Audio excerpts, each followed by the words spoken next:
Okay, here we are with the second video about Dubliners. It is the comment, the short story Eveline, which you find at page 15 of your excerpt file. I will read a passage from it, then stop and comment on what I've read, and split the video into at least two parts so that it becomes less heavy to watch. Let's start from the beginning, on page 15. It says, "She sat at the window, watching the evening invade the avenue. Her head was leaned against the window curtains, and in her nostrils was the odor of dusty cretonne. She was tired." This opening is already full of indications to where the story is going. The she who is mentioned here is Eveline, the protagonist. She is sitting at the window, which of course sets the tone of immobility, of inaction. She's not doing anything, just sitting and watching. It is a time of day in which the sun is setting and the evening is invading the avenue. So we are at the end of the day, again, a setting which makes you think of something ending, something reaching its natural conclusion. She's leaning her head against the window curtains, and she can smell the dusty cretonne. Cretonne is a fabric of which the curtains are made. This dust, the settling of dust over every object in the house, in the apartment where she lives, has a symbolic value, of course, because dust is something which settles over things which do not move. And so again, you can just read this literally and say it is just dusty, or look at it as a symbol of paralysis, of immobility. She was tired. This being tired is a condition which Eveline experiences quite a lot based on her life, as we will see. So the opening of the short story sets a tone of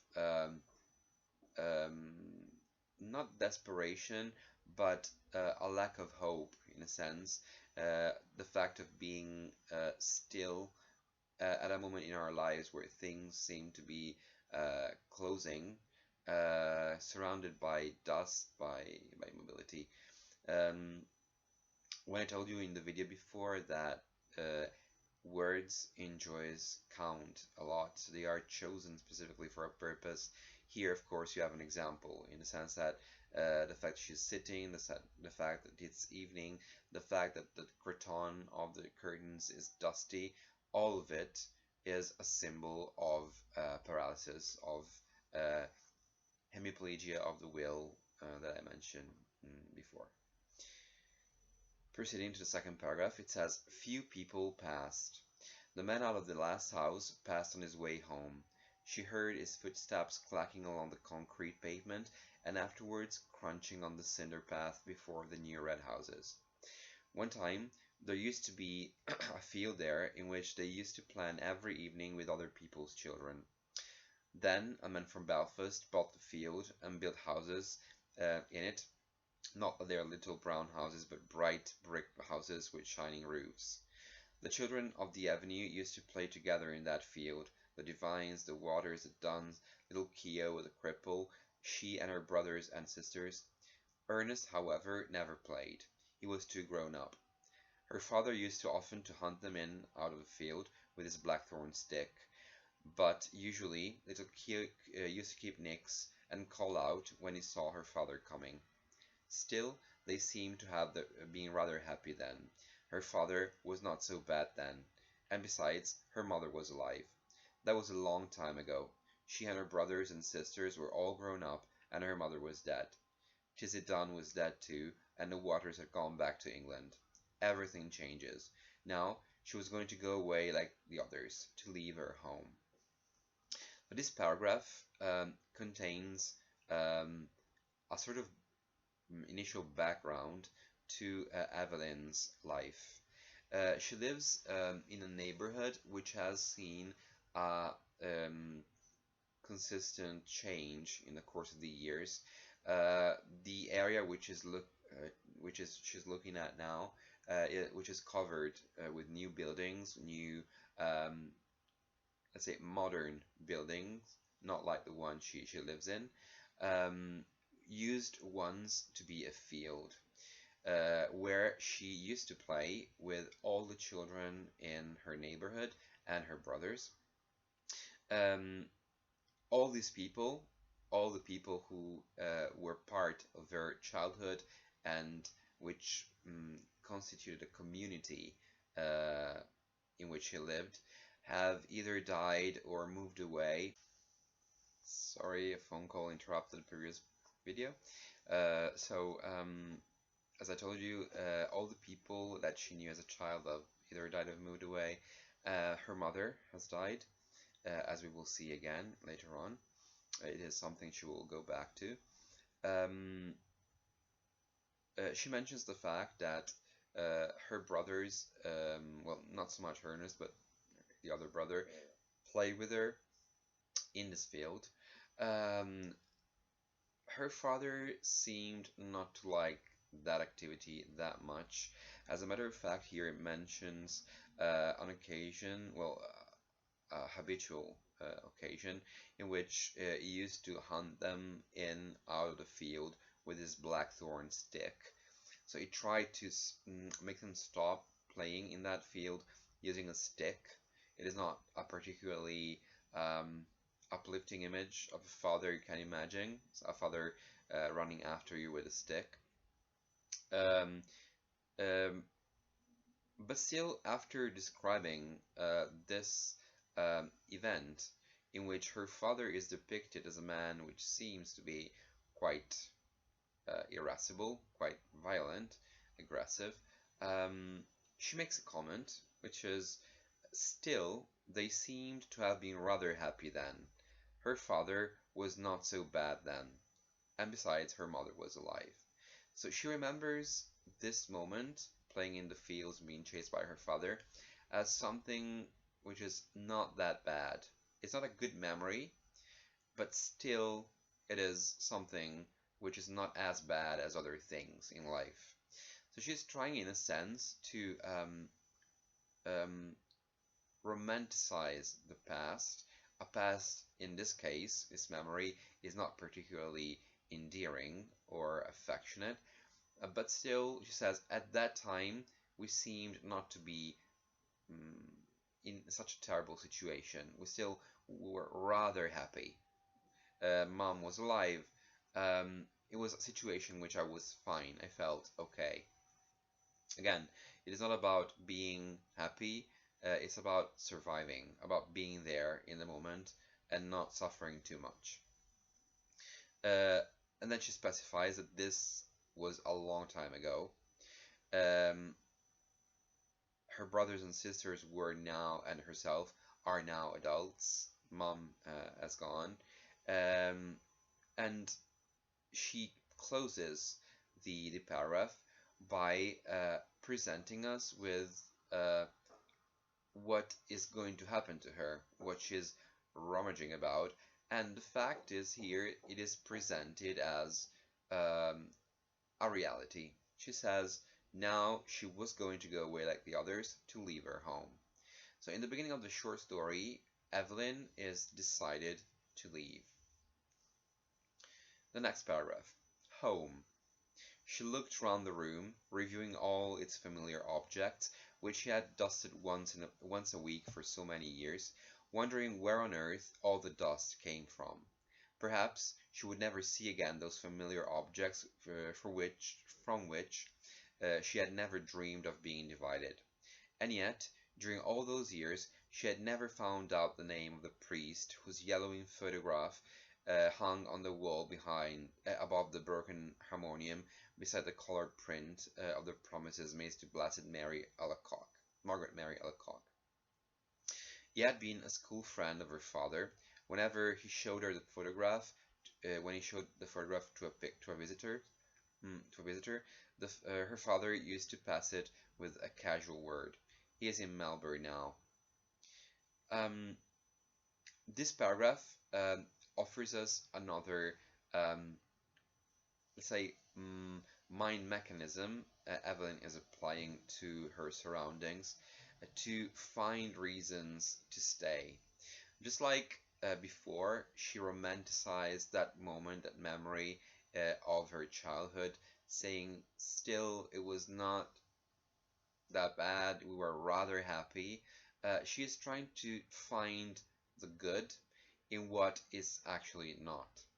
In this case, she is reflecting about the objects that are scattered around the room, her home, and it is clear from the way she describes them that they have been a source of nuisance for her, something she had to take care of, she had to dust them. She was bothered by all the dust that covered these objects and the fact that she had to wipe it away. But now that she's about to leave, she wonders what she will do now that she will never see these objects again. So these objects, which mean very little to her and have only been a nuisance, all of a sudden become a reason to stay. It's like, how can I abandon these things that I've been taking care of for my whole life? We understand that she doesn't particularly care about these objects from the example which is made about the picture hanging on the wall. And when she says, even if she has dusted that picture every day for a very long time, she has never really found out the name of the person being depicted in there. She knows it was a friend of her father's, a priest who now lives in Melbourne, but she has never bothered to find out his identity, which means she has no real attachment to this object. But now that she's leaving, all of a sudden, not seeing it anymore, not having to dust it anymore, seems to be a deprivation, something which makes her feel lost. Sorry, second interruption. Luckily, no bad news for now. So I was about to start reading the following paragraph, which is, she had consented to go away, to leave her home. Was that wise? She tried to weigh each side of the question. In her home, anyway, she had shelter and food. She had those whom she had known all her life about her. Of course, she had to work hard, both in the house and at business. What would they say of her in the stores when they found out that she had run away with a fellow? Say she was a fool, perhaps, and her place would be filled up by advertisement. Miss Gavin would be glad. She had always had an edge on her, especially whenever there were people listening. Miss Hill, don't you see these ladies are waiting? Look lively, Miss Hill, please. But she would not cry many tears at leaving the stores. In this portion of the text, she is starting to show cracks in her decision to leave. When she says she had consented to go away, to leave her home, was that wise? So she is in the process of evaluating the pros and cons of leaving Dublin for another place. We will find out what place that is in a second. And it is interesting the way she describes her home. She says, in her home, anyway, she had shelter and food. She had those whom she had known about all her life about her. The fact that she defines a home as a place where you have shelter and food, which are not exactly, they are primary needs, they are basics that people need to survive, again points to the fact that until now she has been surviving, not living. And that mention of the people that she has known all of her life about her is not really true, in the sense that one of her brothers, we will find out in a second, has died. The other has moved. So the only people that she can consider as part of her community, of her family, are her father and some siblings that are still living with her.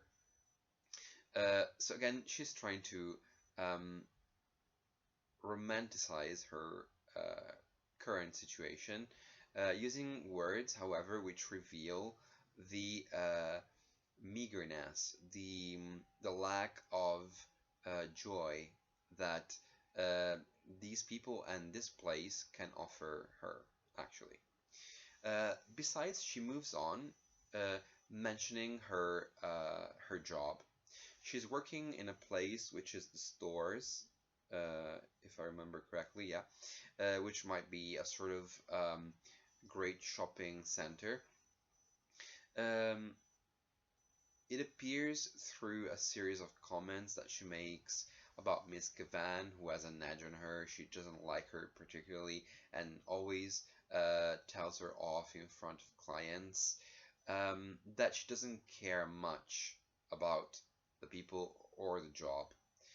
Um, but still, now that she's about to leave with a fellow, with a man, she seems to be concerned about what these people that matter very little to her might think of her. So she's trying to find another reason to stay, which is the judgment she would receive from a bunch of people she doesn't care about, but still they are what she has always known. They are part of her current life, and so their judgment becomes a reason not to leave. Okay, so as if she leaving would mean that they would have a bad opinion about her, and this seems suddenly to mean something to her. She doesn't want to be judged by them. Um, she proceeds by saying, uh, but in her new home, in a distant, unknown country, it would not be like that. Then she would be married, she, Eveline. People would treat her with respect then. She would not be treated as her mother had been.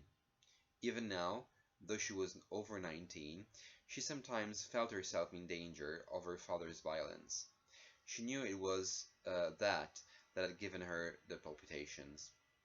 When they were growing up, he had never gone for her like he used to go for Harry and Ernest, because she was a girl, but latterly he had begun to threaten her and say what he would do to her, only if for her dead mother's sake. Um, this initial presentation of this paragraph, again, is quite suffocating. She starts by reflecting about the place where she is going. She has made plans to go. And she says, in this new home in a distant, unknown country, again, picking these words, distant and unknown, makes us understand how scared she is of this place. Um, in that place, she would be married, she would be respected, not like she is mistreated right now in this place. She refers to that moment in time when she will be respected as a wife of a man, as a then. Then I will be respected, then things will be different, as if it is a place which doesn't exist yet. And she's speaking about it as if it was a dream, something unattainable for her. She then starts to reflect about her dad, her father, who is of course the central figure in this short story, and one of the reasons, the most important reasons for her to be locked in her situation. Um, Even if she is 19, now over 19, um, he still treats her as um, if she was a child, and she feels that she is in danger of his violence. She admits that her father has never been as aggressive and violent towards her as he has been with her brothers, Harry and Ernest. Uh, but still lately she has felt that his verbal threats have become more aggressive, more violent. Hope this was the final interruption. So let's proceed with the paragraph.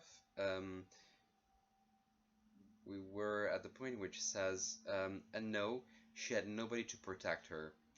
Ernest was dead, and Harry, who was in the church decorating business, was nearly always down somewhere in the country.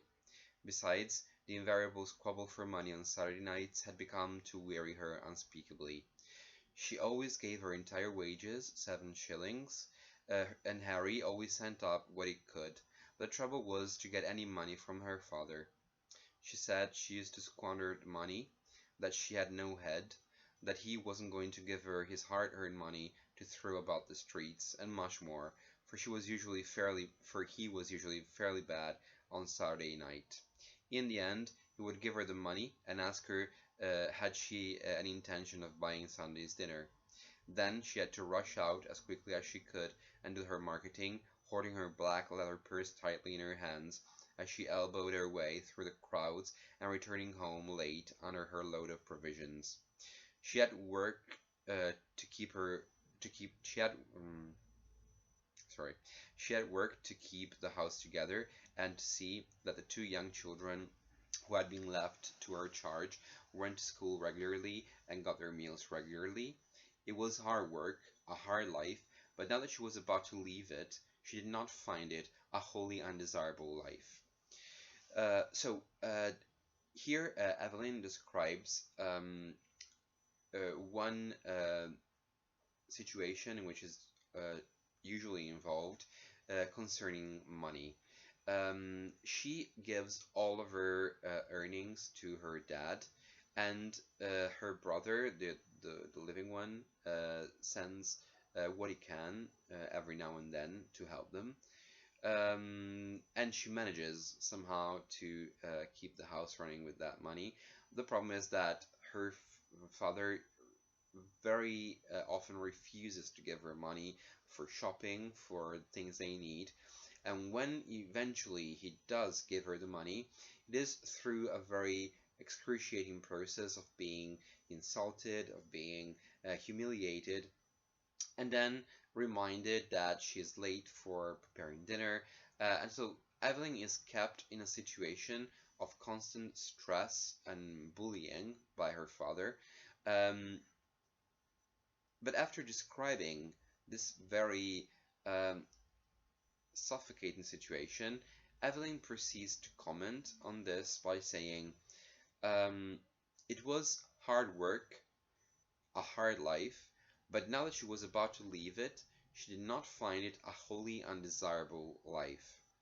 So the fear of leaving this really depressing and suffocating type of life for a new one that could be wonderful, but could be, it is unknown. So she doesn't have any certainties about what she's about to find, where she's going, makes her reconsider her present situation as she defines it, not a wholly undesirable life.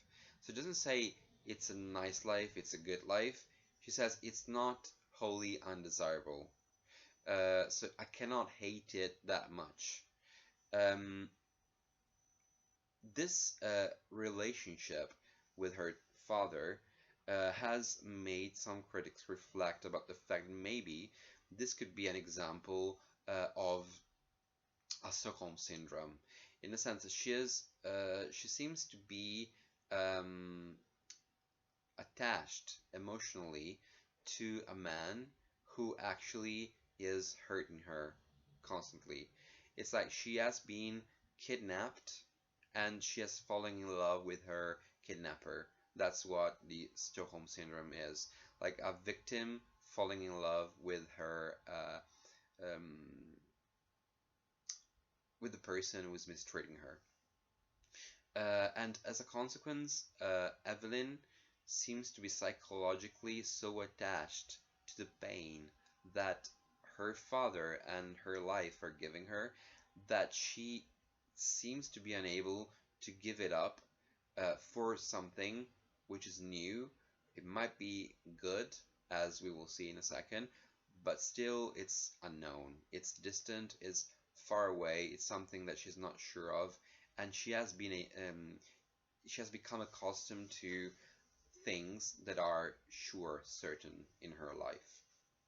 I will break the video now myself without further interruptions, I hope. And we will start again with the last bit of the short story in a second.